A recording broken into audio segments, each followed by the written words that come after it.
চাকরি চাহিদা পূরণ করতে পারে, কিন্তু স্বপ্ন পূরণ করতে পারে না। পুরো দুনিয়ায় 90% মানুষের কাছে মাত্র 10% টাকা আর 10% মানুষের কাছে 90% টাকা আছে, এবং এই 10% লোকের মধ্যে কেউই চাকরি করে না।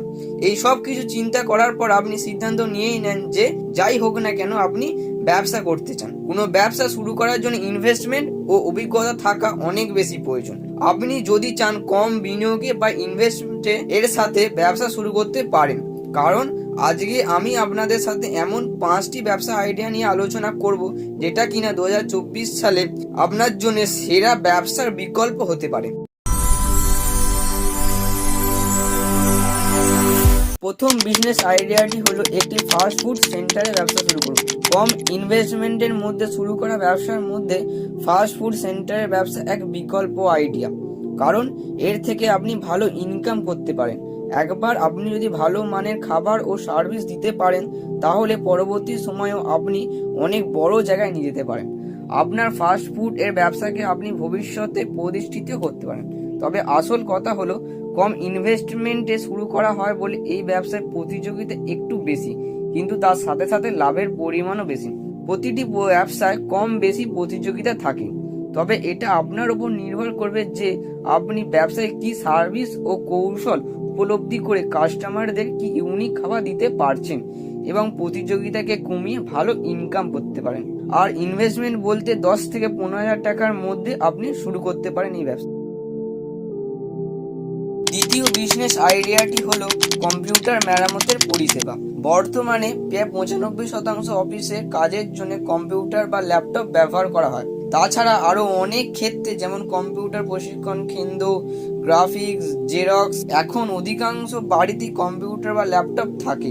যে কোনো জিনিস খারাপ হয় এবং তা মেরামতেরও প্রয়োজন হয়। আপনি যদি কম্পিউটারের হার্ডওয়্যারের কাজ জানেন, তাহলে আপনি এই ব্যবসা শুরু করতে পারেন।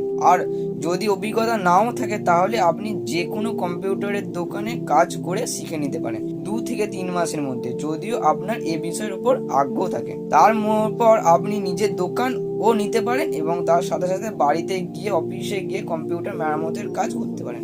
আর লাভের পরিমাণ খুব ভালো। ঠিক মতো চালিয়ে যেতে পারলে আপনি 2 থেকে 3 বছরের মধ্যে ভালো একটা জায়গায় পৌঁছে যাবে। তৃতীয় বিজনেস আইডিয়াটি হলো গাছপালা বা নার্সারি।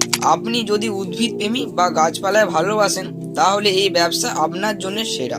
এই ব্যবসায় আপনার খুব বেশি ইনভেস্টমেন্ট বা বিনিয়োগের প্রয়োজন নেই, তবে গাছপালা পরিচালনা করার জন্য ও যত্নের প্রয়োজন আছে, এবং তার সাথে সাথে গাছপালা পরিচর্যা করা আপনাকে শিখে নিতে হবে। শহরাঞ্চলে এই নার্সারি ব্যবসার অনেক চাহিদা, আর এর সাথে সাথে এই ব্যবসার প্রতিযোগিতাও কম। আপনি চাইলেই 5 থেকে 10,000 টাকার মধ্যে এই ব্যবসা শুরু করতে পারেন। আর প্রথম ব্যবসার জন্য আপনি আপনার বাড়ির বাগানটাকেও কাজে লাগাতে পারেন। চতুর্থ নম্বর বিজনেস আইডিয়াটি হলো গ্রাফিক ডিজাইনিং। গ্রাফিক ডিজাইনিং ব্যবসা সাধারণত ইউনিক বা আকর্ষণীয়। আপনি যদি গ্রাফিক ডিজাইনিং এর কাজ জানেন, যেমন ডিজিটাল অ্যাড, ব্যানার বা পোস্টার, লোগো, তাহলে আপনি এই গ্রাফিক ডিজাইনিং এর ব্যবসা শুরু করতে পারেন। তবে আপনাকে প্রথমে মার্কেটিংটা ভালোভাবে করতে হবে, কারণ প্রথমে কাস্টমার পাওয়া একটা খুবই কষ্টকর হয়ে ওঠে। এই ব্যবসার জন্য আপনাকে খুব বেশি ইনভেস্ট করতে হবে না। ইনভেস্টমেন্ট হিসাবে লাগবে একটা কম্পিউটার বা ল্যাপটপ, যা আপনি 18-20 হাজার টাকার মধ্যে পেয়ে যাবেন, আর ইন্টারনেটের সুবিধা, আর একটা প্রিন্টার। প্রথমে আপনি আপনার বাড়ি থেকে গ্রাফিক ডিজাইনিং এর ব্যবসা শুরু করতে পারেন। কিছুদিন ব্যবসা ভালোভাবে চলতে লাগলে তখন আপনি আপনার ইনভেস্ট করে আপনার ব্যবসা বাড়ি। পঞ্চম নম্বর বিজনেস আইডিয়াটি হলো অনলাইন কোর্স তৈরি। ইন্টারনেটে অনলাইন কোর্সের চাহিদা বেশ অনেক বছর থেকেই আছে, কিন্তু 2020 সাল থেকে কোর্সের চাহিদা বিপুল পরিমাণ বেড়েছে।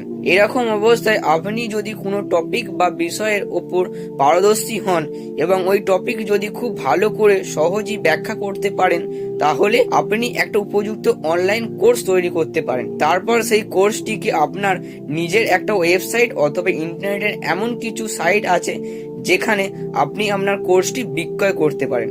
আপনি খুব কম বিনিয়োগ করে একটা ভালো ইনকাম করতে পারেন।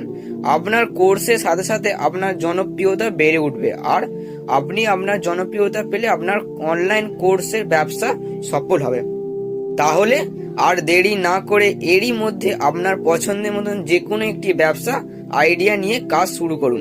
এমনটা নয় যে এরই মধ্যে আপনাকে ব্যবসা আইডিয়া বেছে নিতে হবে। আপনার যদি অন্য কোনো ব্যবসায় আগ্রহ থাকে সেটার ওপর আপনি কাজ শুরু করতে পারেন।